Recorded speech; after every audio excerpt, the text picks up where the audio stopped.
Nah, kesimpulannya apa?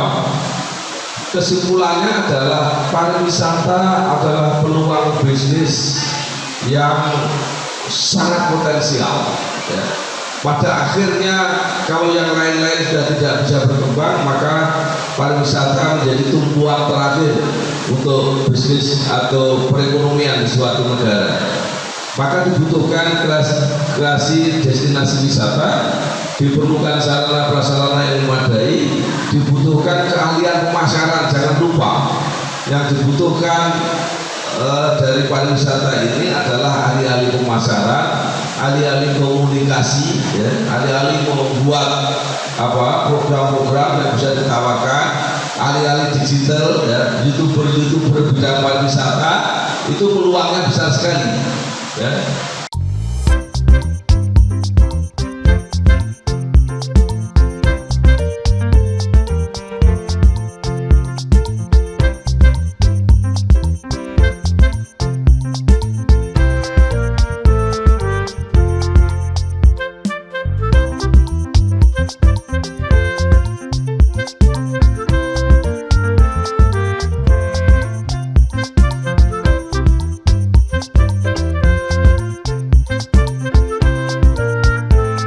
Saya Bambang Sadono, saat ini saya sedang berada di rumah makan Sego Tewel Mbah Rasiah di Tambak Romo, Kabupaten Pati, yang sekarang dikelola oleh Bu Siti.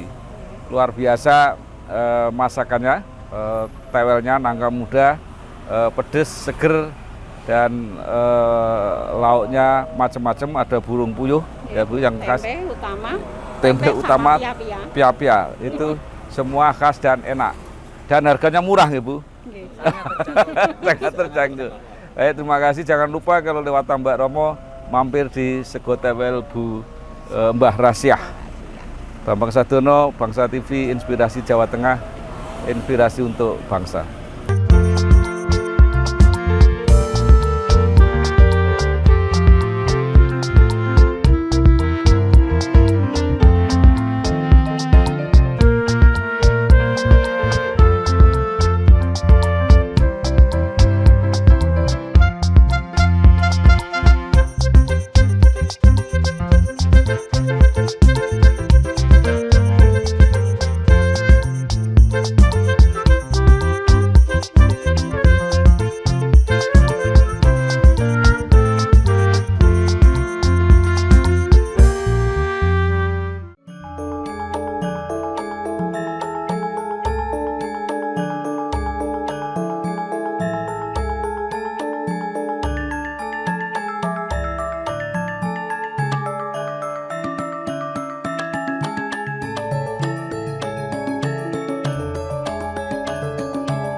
Assalamualaikum warahmatullahi wabarakatuh. Yang saya hormati Bapak Sunardi SPD MPD, Kepala SMK 3 Pati, serta Bapak dan Ibu Guru, dan saya sayangi semua siswa, karena kalau bicara tentang SMKK itu saya sudah berpuluh-puluh tahun hidup dengan lulusan SMKK, karena istri saya itu lulusan SMKK. Zaman dulu namanya masih SMKK, kebetulan jurusannya buga. Jadi luar biasa ternyata, ya, pinter masak. Ya, jadi kalau lulusan SMKK itu, jadi apa saja bisa. Cuma saya yang kadang-kadang agak jengkel, Semua masakan itu akan ditiru, ya. Jadi misalnya kita pergi ke restoran, kita suka makanan tertentu, itu di rumah dibikinkan, ditirukan ya. Padahal kan kalau niru itu tidak mesti seperti yang kita beli. Kemudian dia tanya, enak enggak gitu ya. Kalau jawab enggak enak, marah. Jadi terpaksa ya sudah, pokoknya enak gitu ya. Jadi anak-anak semua ya, saya beserta istri itu hidup benar-benar dalam perjuangan ya. Jadi istri saya itu karena lulusan SMKK, zaman dulu itu tidak boleh kuliah kalau nilainya tidak lebih dari 7. Dulu ada aturan kayak begitu. Maka harus bekerja dulu 2 tahun. Nah, sambil menunggu 2 tahun itu kami menikah. Jadi setelah punya anak 1 baru kuliah. Dulu namanya masih ada IKIP Semarang, ada pertama kali dibuka program studi seni tari D3. Istri saya karena bisa nari, dia masuk ke situ, kemudian beruntung langsung diangkat D3. Tapi karena kita ini biasa, saya lama jadi wartawan, jadi tidak pernah mau berhenti, tidak pernah mau diam.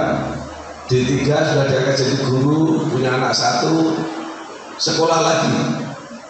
Jadi bayangin, kuliah selalu dalam keadaan bekerja jadi guru, ngasuh anak, ngasuh suami ya. Akhirnya menyesuaikan S1 lulus. Setelah S1 lulus punya anak lagi, jadi anaknya jadi 2 ya. Kemudian sudah penyesuaian S1, kuliah lagi, ikut S2 ya. Kemudian punya anak lagi, lulus S3. Jadi walaupun lulusan SMKK, istri saya sekarang jadi dokter, jadi dosen di Universitas Negeri Semarang. Anak saya yang pertama Nuruni juga, perempuan. Maka saya kalau lihat wajah-wajah perempuan itu dalam batin saya juga geli juga ya. Jadi anak saya nomor 1 perempuan, nomor 2 perempuan, nomor 3 perempuan ya.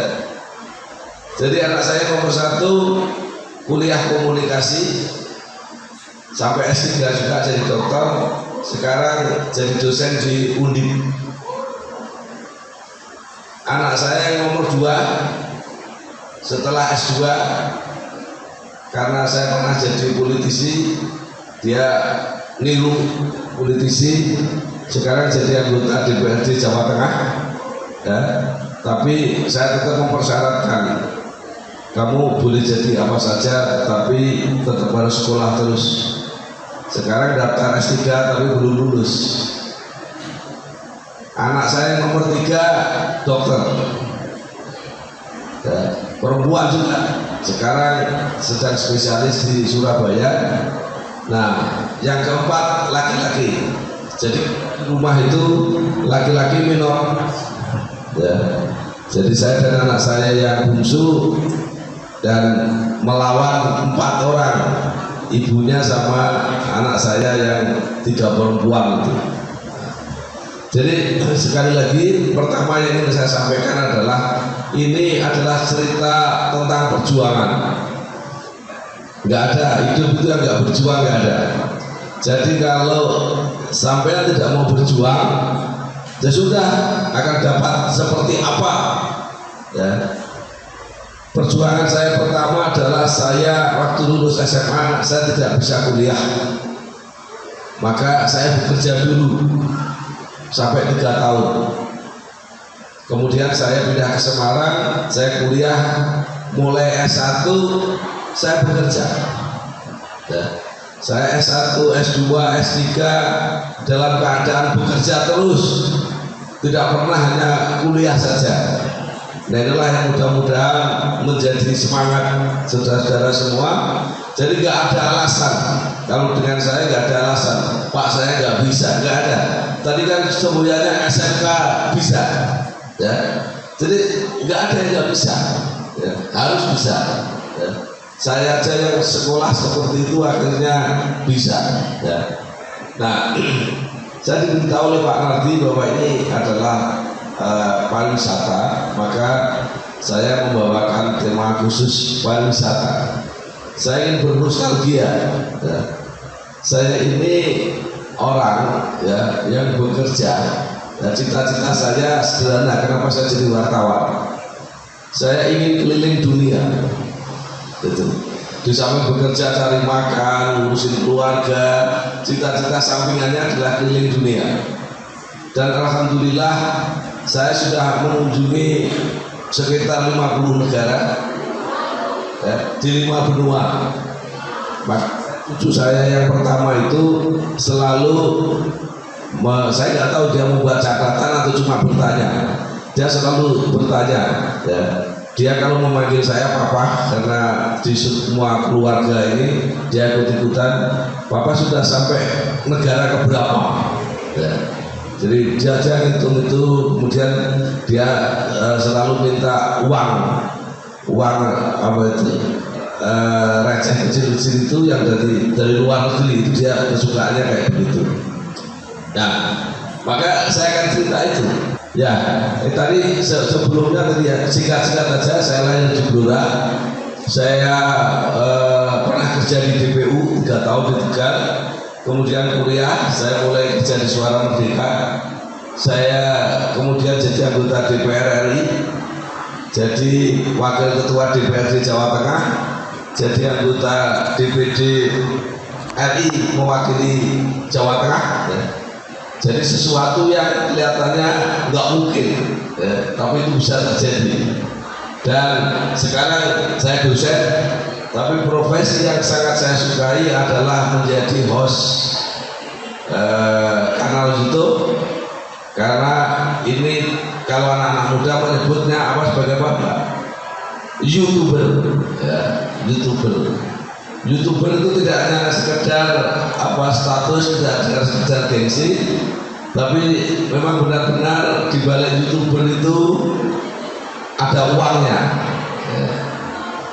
Dan uangnya lumayan banyak, ya. Karena itu ini adalah profesi yang saya sukai. Banyak jalan-jalan, banyak ngomong. Nanti kita lihat saya ngomong dengan siapa saja, ya. Segala sesuatu itu harus dilengkapi dengan pengetahuan, ya, dengan pengetahuan, dengan ilmunya. Walaupun kita belajar tertatih-tatih seperti mempelajari YouTube ini kan tertatih-tatih juga, tapi kan akhirnya jalan. Nah, saya suka iklan itu sebenarnya sudah lama, ya. Jadi saya masih jadi wartawan, ya, wartawan yang masih di lapangan. Itu sedemikian rupa, saya juga jadi aneh. Waktu itu kan saya meliput perguruan tinggi. Nah, kemudian ada humas perguruan tinggi dulu namanya masih IKIP Semarang, itu yang sangat baik dengan saya. Jadi karena saya bantu kan, dia humas, jadi berita-beritanya. Suatu saat itu IKIP mau pasang iklan. Nah, kalau dia pasang iklan langsung aja kan bisa datang ke Suara Merdeka terus bilang saya mau pasang iklan. Tapi mencari saya. Nah, lucunya lagi, ini kenangan luar biasa. Saya itu masih pacaran sama mama. Ya, di Halmahera sana. Ini datang ke sana mencari saya. Saya nggak tahu kok bisa dia cari saya. Bambang, ini ada iklan. Saya dalam pikiran saya geli. Lah ini iklan ini kalau kamu antar ke Suara Merdeka yang dapat komisinya kan kamu. Lah ini kok kamu antar ke saya, berarti yang dapat komisinya saya dong.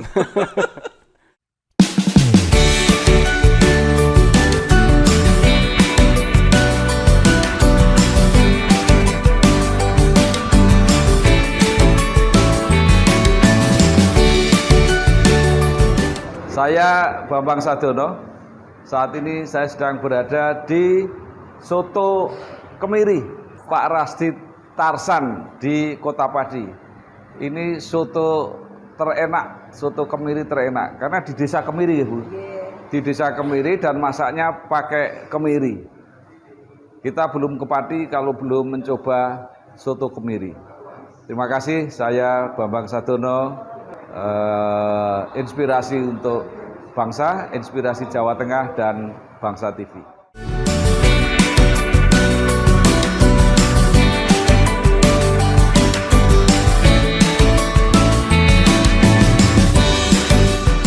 Jadi saya mulai kerja awal ya jadi wartawan. Kalau kerja jadi wartawan itu dapat gaji,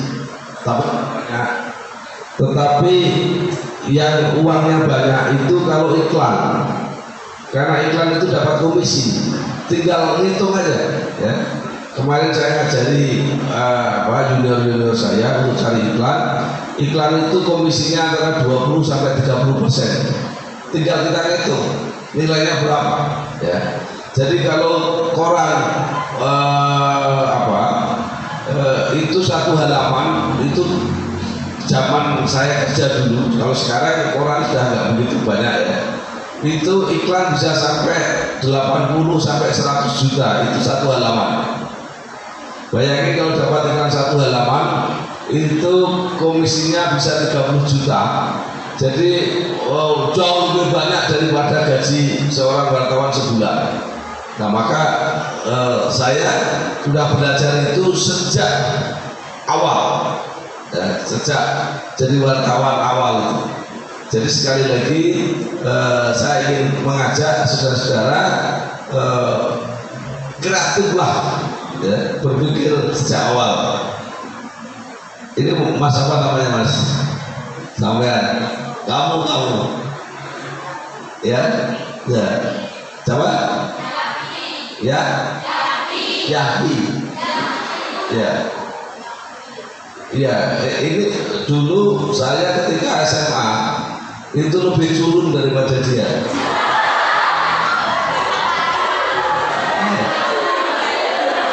Jadi zaman saya SMA, apalagi SMP, saya datang dari desa.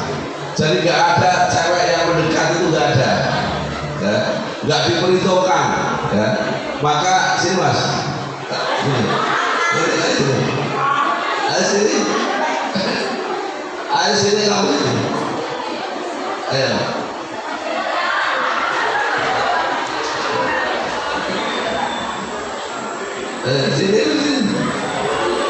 Sini, ayo, ya.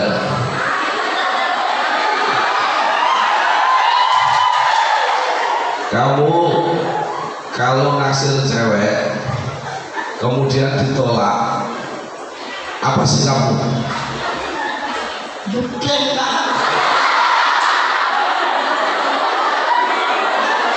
Bagus ya. Jadi jangan pernah kecil hati. Jadi cowok-cowok kalau ditolak cewek jangan kecil hati, ya. Jadinya adalah begini. Kamu boleh nolak saya sekarang, tapi 10-20 tahun yang akan datang kamu akan menyesal karena saya akan menjadi orang yang sangat hebat, gitu ya? Iya, siap. Setuju. Ya.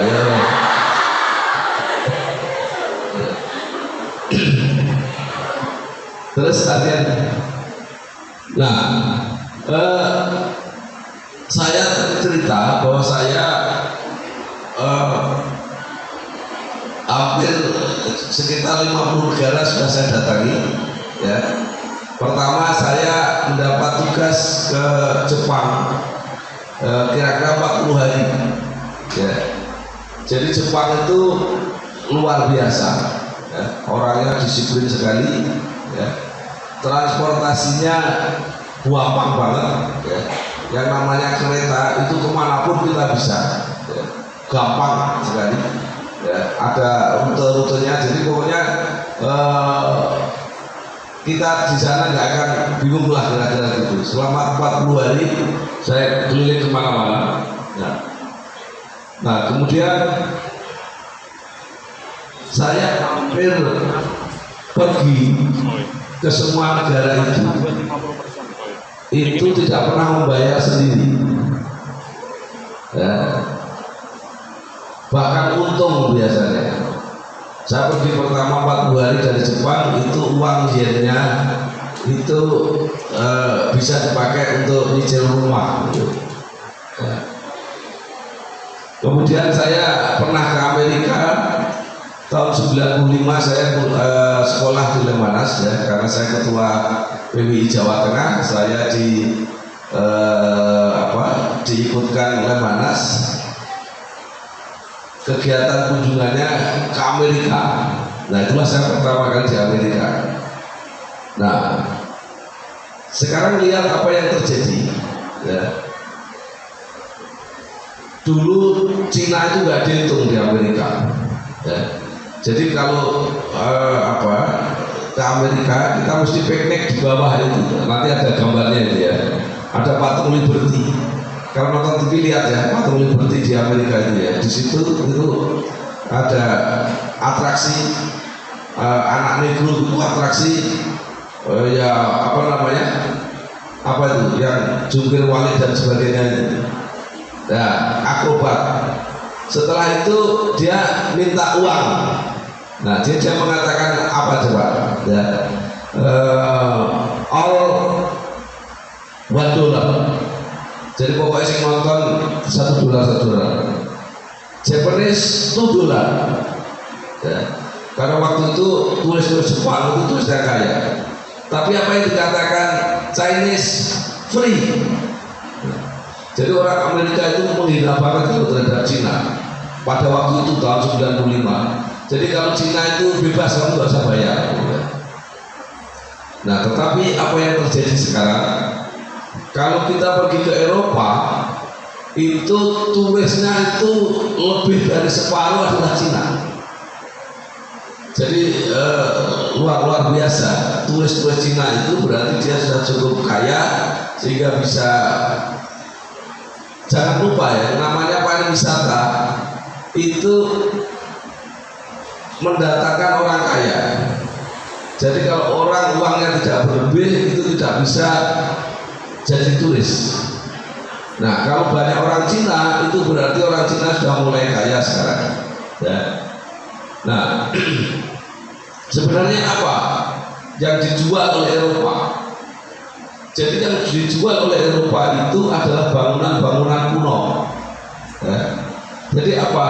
Adalah sesuatu yang sebenarnya mula-mula tidak diperhitungkan, itu ternyata bisa jadi objek wisata yang bisa mendatangkan uang bagi negara itu. Nah, Afrika Selatan misalnya, apa yang dijual?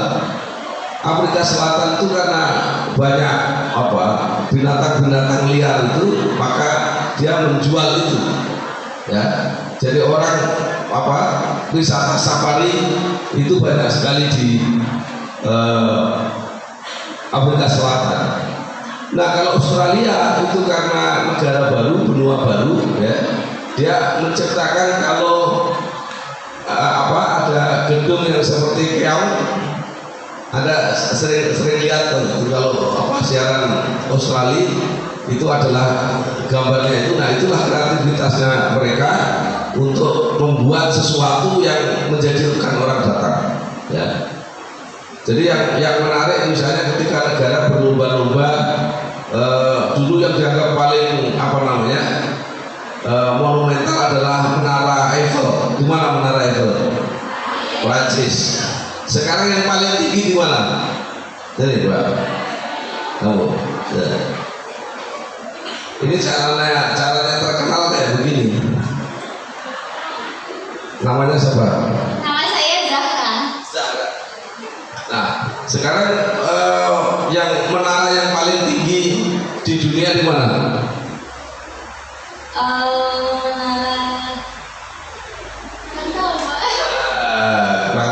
Sekarang Eiffel itu sudah nggak paling tinggi ya. Jadi yang paling tinggi dulu pernah ada Menara Petronas. Pernah dengar Petronas? Di mana Petronas? Di Malaysia. Kemudian ada yang lebih tinggi lagi ya, itu di Shanghai. Shanghai di mana Shanghai? China ya. Sekarang kalau nggak salah yang paling tinggi ada di Dubai Jadi inilah orang berlomba-lomba untuk membuat sesuatu supaya didatangi orang banyak. Ya, terima kasih Mbak Sarah.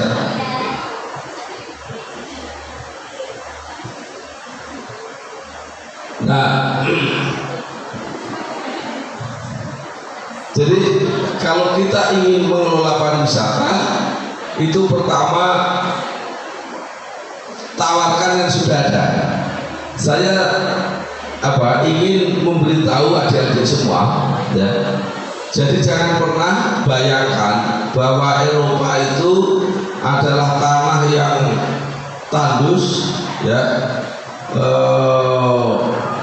tidak ada tanamannya, ya. Itu sama sekali salah. Kita kan selalu dikatakan bahwa negara paling paling subur, ya, paling hijau, ternyata enggak. Jadi Eropa itu justru bentangannya itu lebih daripada Indonesia. Kalau Indonesia itu kan sawah, tegal itu sudah terkotak-kotak seperti itu. Di Eropa itu luas sekali, sehingga sapi-sapinya itu dibiarkan berkeliaran, ya.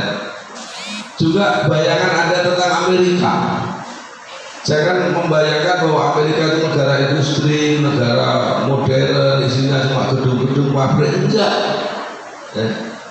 Di Amerika itu namanya kebun apelnya itu luas sekali, ya.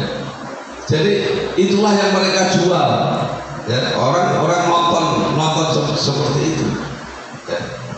Jadi terus apa? Karena saya aktif di PWI, maka saya menjalankan tugas PWI misalnya.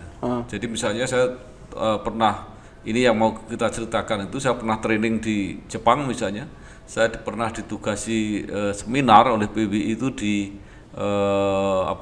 Bangladesh, ya. Kemudian karena waktunya masih cukup, ya, dan uang sakunya juga masih cukup, saya dari Bangladesh itu sengaja keliling saya mampir ke Thailand, terus saya mampir ke Kamboja kalau tidak salah, ke Kamboja, saya mampir ke Vietnam, itu kan satu garis itu. Jadi kita kan mungkin PBI, ya, kan mendapat undangan-undangan, kan, undangan untuk mengikuti seminar, atau itu kalau nggak salah waktu itu misalnya seminar mengenai human development itu malah delegasi negara waktu itu. Jadi ada unsur wartawannya, ada unsur anggota DPR-nya, ada unsur Bappenas. Jadi saya ditugasi oleh PBI untuk mewakili wartawan Indonesia. Ya, jadi inilah pengalaman yang luar biasa, ya. Jadi jadi wartawan itu, ya, tentu pasti dapat uang, dapat kesejahteraan, tapi pengalamannya yang luar biasa, ya. Jadi saya keliling, saya pernah menyeberang dari Sulawesi Utara itu ke Filipina, ya. Saya pernah nyebrang dari Hong Kong itu ke Macau, ya. Saya pernah ke perbatasan Korea Selatan dan Korea Utara, ya. Jadi mungkin tidak perlu seperti saya, tapi silakan, ya, mencari pengalamannya sendiri, ya. Yang penting berani, ya, kreatif, ya, banyak ide, ya, banyak berbuat.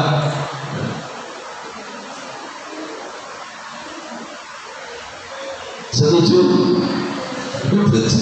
Ya.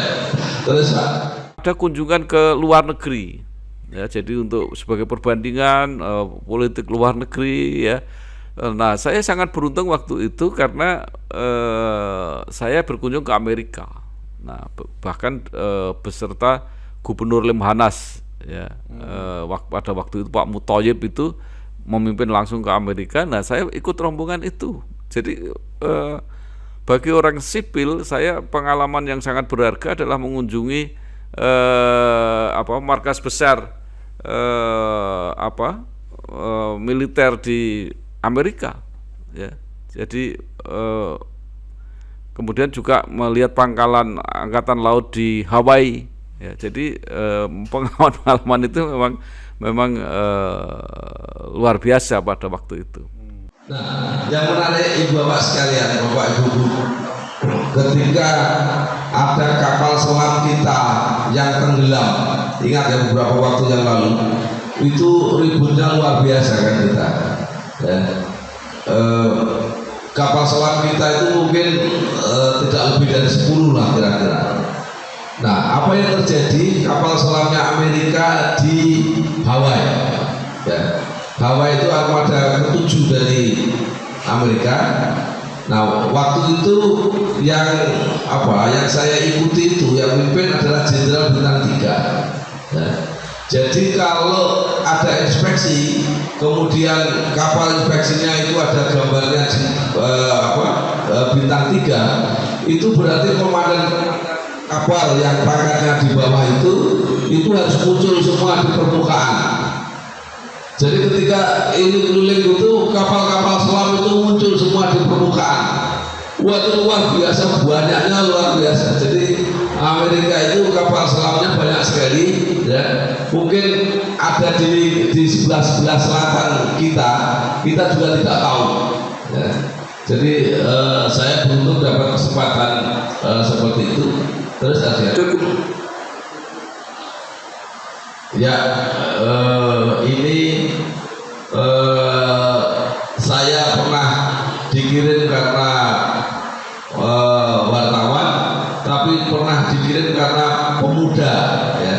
Jadi banyak kesempatan, ya. Kalau sudah saudara punya prestasi atau nanti ada kunjungan dikirim untuk ke luar negeri, silakan. Nah, ini bukti bahwa saya sudah sampai ke Jepang, ya. Pada waktu itu di Jepang teknologi pertaniannya sudah sangat tinggi. Ini adalah traktor yang sehari-hari digunakan untuk kerja di sawah, ya. Bahkan bapak yang menarik itu ibu-ibu di Jepang itu terpaksa harus turun ke sawah membawa traktor-traktor besar ini. Kenapa? Karena anak-anaknya sudah tidak mau, ya, banyak yang tidak mau untuk terjun ke pertanian. Terpaksa ibu-ibu membantu bapaknya untuk terjun ke pertanian. Terus, nah ini di Eropa ini, ya. Terus, nah ini di Vietnam, ya. Terus ini di Cekoslowakia. Terus ini di Belanda.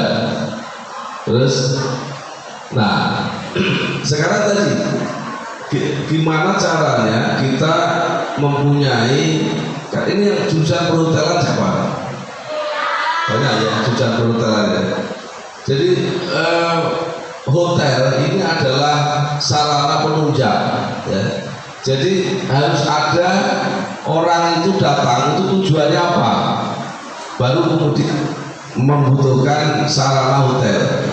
Nah, untuk datang itu namanya harus ada destinasi, ya. Tadi saya katakan kalau tidak bisa membangun yang baru karena yang membangun yang baru itu mahal, maka manfaatkan yang sudah ada, ya. Ini sekarang dikerjakan di Kota Semarang dan ternyata berhasil.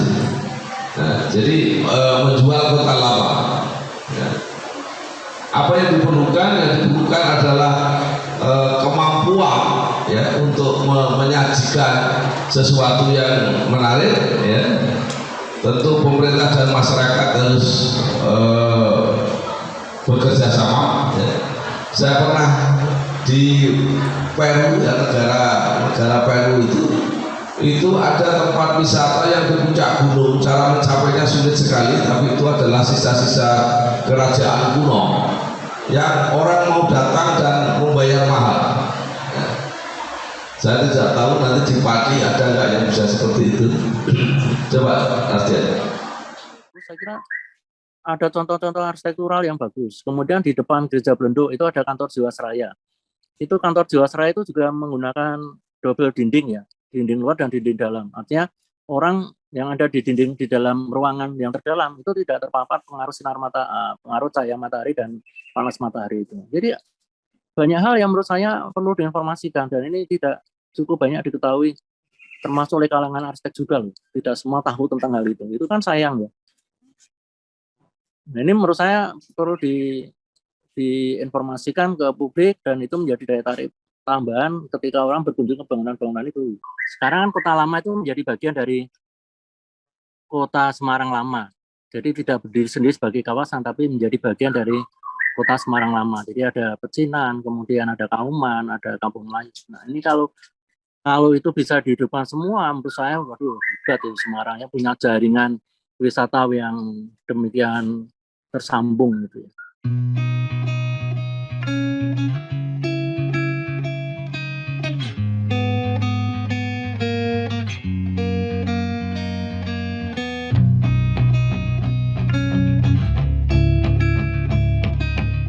Saya Bambang Sadono. Saat ini saya sedang di Gubuk Botok Ayu, wisata kuliner Winong, Kabupaten Pati. Silahkan datang ke sini di pondoknya Bu Erna. Botok Ayu menyajikan makanan-makanan Jawa tradisional, gitu Bu ya. Ada 40 menu, Pak. Ada 40 menu di sini. Jadi luar biasa. Jangan pernah ke Pati kalau tidak mampir di Botok Ayu. Terima kasih, saya Bambang Sadono dari Inspirasi Jawa Tengah, Inspirasi untuk Bangsa dan Bangsa TV.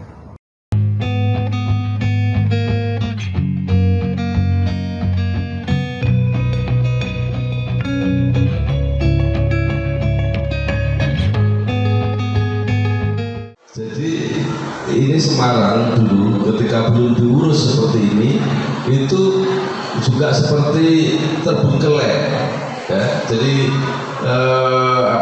nggak terawat tapi sekarang jadi bagus sekali. Ada yang pernah ke Kota Lama Semarang? Udah ya, ya sekarang sudah mulai bagus ya. Terus nah apa yang baru? Kalau kita ke Singapura, karena Singapura itu kota baru, maka selalu banyak sekali hal-hal yang baru. Ya. Jadi Singapura menawarkan macam-macam, ya, mulai kebun binatang, ya, kemudian permainan yang yang melewati di atas laut itu, kemudian juga ikan-ikan yang di bawah kotak besar itu juga ada di situ ya.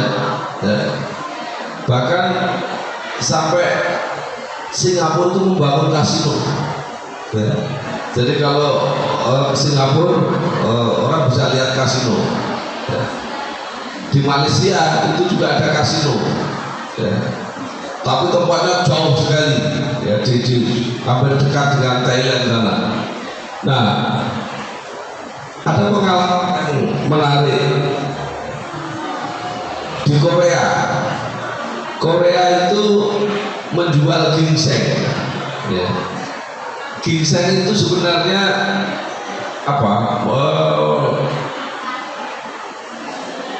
tumbuhan atau itu sebenarnya nggak berharga sebenarnya.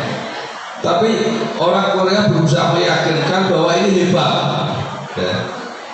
Suatu saat kami rombongan ya, orang Indonesia, karena dikira ini rombongan anggota dewan gitu ya, dikira bahwa wah ini pasti uangnya banyak, kira-kira gitulah ya.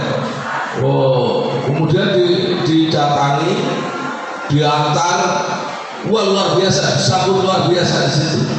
Ya. Sampai didatangkan pemandunya itu orang Indonesia yang bisa bahasa Indonesia. Ya. Diajak keliling, gedungnya besar sekali. Di situ hanya menawarkan ginseng dalam berbagai bentuk. Ya. Tetapi karena dasar orang Indonesia, kan kita menganggap Allah ginseng kayak gini, ya. Akhirnya nggak ada yang beli. Jadi mereka para pemandu itu kecewa semua. Ya. Nah, yang menarik di Jerman. Ya. Jerman itu pabrik mobil BMW itu membuka apa namanya kunjungan destinasi wisata. Jadi kita bisa melihat pabrik, ya, bisa melihat tanaman-tanaman di situ, ya. Jadi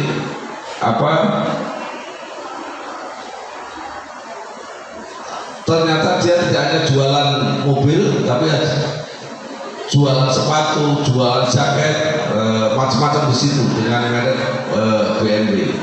Jadi artinya pariwisata ini bisa dimanfaatkan, disulap untuk menghasilkan uang, ya. Nah, yang menarik di Shanghai, ya. Mungkin saudara-saudara pernah melihat sirkus, Mbak? Ya itu tuh, ya kamu coba sini. Iya kamu, daripada ngobrol sendiri.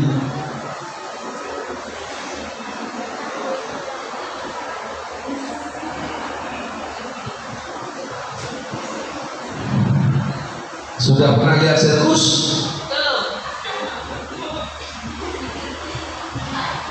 Enggak pernah punya bayangan sirkus itu apa? Siapa yang udah pernah lihat sirkus? Ya? Apa? Sirkus lumba-lumba, sirkus macam-macam. Ya. Ada sirkus kuda, ada gajah, udah pernah lihat sirkus, ya? Nah, biasanya kalau sirkus itu, apalagi kalau di Indonesia itu kan yang di bawah tenda itu bawa tenda, ya, kemudian main pindah-pindah. Tapi di Shanghai itu punya gedung tetap untuk sirkus main tiap hari. Nah, jadi artinya apa yang saya sampaikan adalah bahwa jualan pariwisata itu macam-macam, ya. Sirkus dimainkan tiap hari itu laku. Di Indonesia kesenian tradisional itu sudah mulai hilang, tapi di Jepang, kesini dulu ya. Di Jepang itu ada namanya ketoprak, itu namanya kabuki di sana. Itu saben hari bisa main berkali-kali. Jadi di Jepang itu ibu-ibu itu kalau suaminya kerja di pabrik pulangnya malam. Nah, kalau nggak ada kegiatan sambil nunggu suaminya itu bisa nonton kabuki. Kabuki itu ketoprak Jepang yang main siang hari. Ya, jadi dia kayak film main sehari beberapa kali. Ya, jadi itu di Jepang. Sudah tahu gambarnya kira-kira ya? Oke. Baik, nah ini kita lihat coba. Nah, ada Candi Borobudur yang menjadi lampu terang, Pak. Terus maka pasti ada laron datang lagi. Ada baskom lah di sampingnya, Pak, pasti.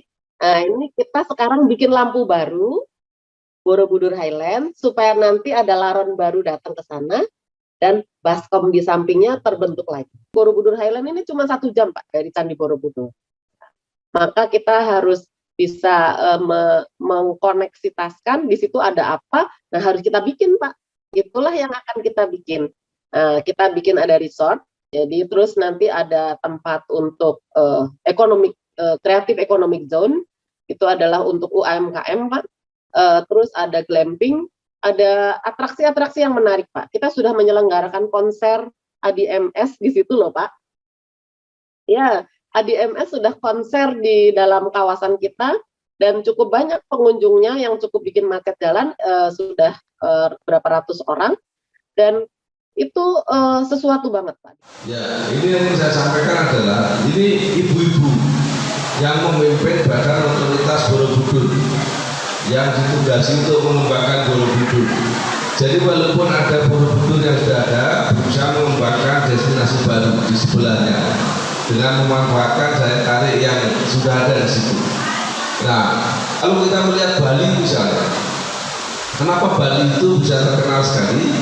Ya, karena di situ orang-orangnya kreatif. Ya, jadi di samping sudah banyak yang menarik, itu selalu ditambah. Sekarang kalau Bali itu selalu ada yang baru. Ya, jadi mereka berusaha terus ada. Nah, bagaimana sekarang menghidupkan pariwisata lokal? Yang paling gampang adalah kuliner. Ya. Kalau di Pati yang terkenal apa? Gandul. Tapi kalau saya ke Pati, saya sukanya soto kemiri. Pernah dengar soto kemiri? Pernah dengar sego tewel? Di mana? Pernah ke sana betul? Pernah makan? Pernah. Ada juga Boto Ayu, pernah dengar? Nah, nggak dengar.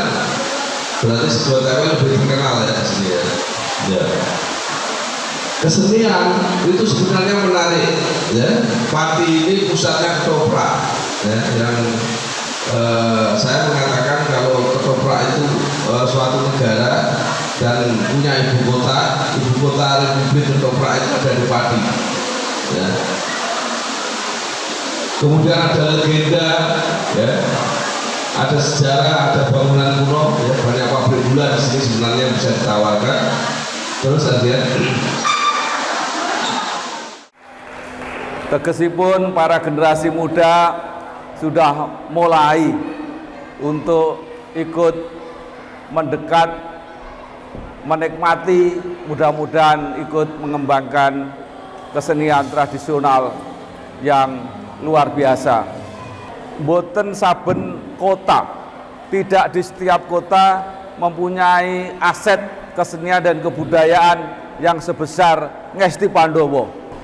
Kalau nanti wayang orang pindah Malaysia, jangan kita bersedih dan meratap, karena ini salah kita sendiri, warga kota Semarang dan warga Jawa Tengah tidak merawatnya dengan baik. Mudah-mudahan pentas dalu menika memberi semangat kepada kita semua untuk terus melestarikan kesenian tradisional dan lebih khusus lagi merawat aset kesenian luar biasa yang berupa wayang orang Ngesti Pandowo. Nah, ini potensi-potensi yang bisa kita tawarkan kepada turis. Maka diperlukan nanti ahli-ahli yang mendalami pariwisata. Nanti silakan apa yang bisa dikembangkan di masing-masing kota. Cuma memang salah satu yang harus menjadi dukungan pariwisata itu antara adalah transportasi. Saat ini jalan untuk menuju Pati itu gimana? Bagus. Artinya bermasalah. Jadi kita harus tadi saya katakan kalau orang senang ke Jepang karena transportasinya itu mudah sekali. Terus ada. Nah ini tentang ketoprak. Saya wawancara tentang ketoprak.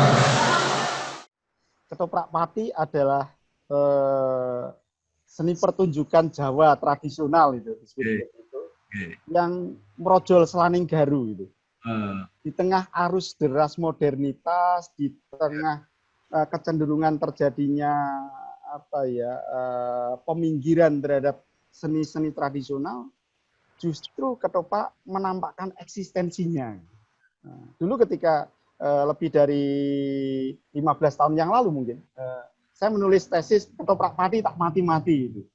Dan kemudian saya lanjutkan dengan ketika menulis disertasi dan sejumlah riset itu, betapa orang menarasikan ketoprak itu sudah memasuki senjakala itu. Kabar tentang tutupnya ketoprak Tobong yang pamit mati di Jogja, di Tulungagung, di Kediri, di Solo itu. Tetapi justru ketoprak Pati, kalau andekan sekarang tidak sedang ada pandemi, mungkin kita bertandang ke wilayah Pati tidak kurang ada 5 atau 10 pementasan pada siang hari sekalipun. Nah, Jadi yang menarik itu adalah pentas ketoprak siang hari. Ya, menurut saya menarik itu. Karena kalau pentasnya malam hari itu anak-anak nggak bisa menikmati. Kenapa ketoprak di Pati ini disukai dan bisa berkembang terus? Karena generasinya muncul terus, yaitu anak-anak bisa menikmati karena dia bisa nonton di siang hari. Tidak di semua tempat itu ada tradisi pentas di siang hari. Terus, nah kesimpulannya apa? Kesimpulannya adalah pariwisata adalah peluang bisnis yang sangat potensial. Ya.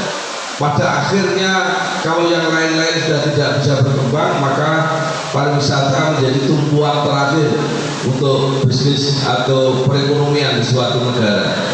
Maka dibutuhkan kreasi destinasi wisata, diperlukan sarana prasarana yang memadai, dibutuhkan keahlian pemasaran. Jangan lupa yang dibutuhkan dari pariwisata ini adalah ahli-ahli pemasaran, ahli-ahli komunikasi, ya, ahli-ahli membuat program-program yang bisa ditawarkan, ahli-ahli digital, ya, youtuber bidang pariwisata itu peluangnya besar sekali.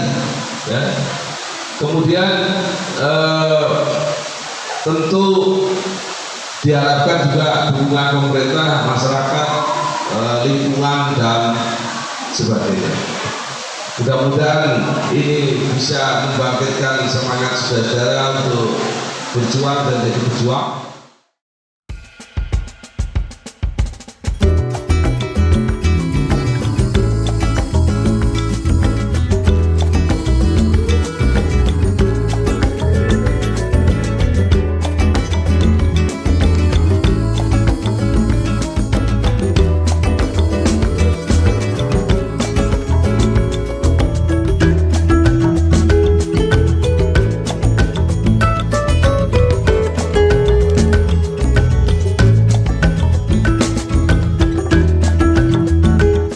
Bambang Sadono, saya sedang berada di kafe Teh Kita milik Ibu Sutopo di Kelurahan Tambak Romo, Kecamatan Cepu, Kabupaten Blora.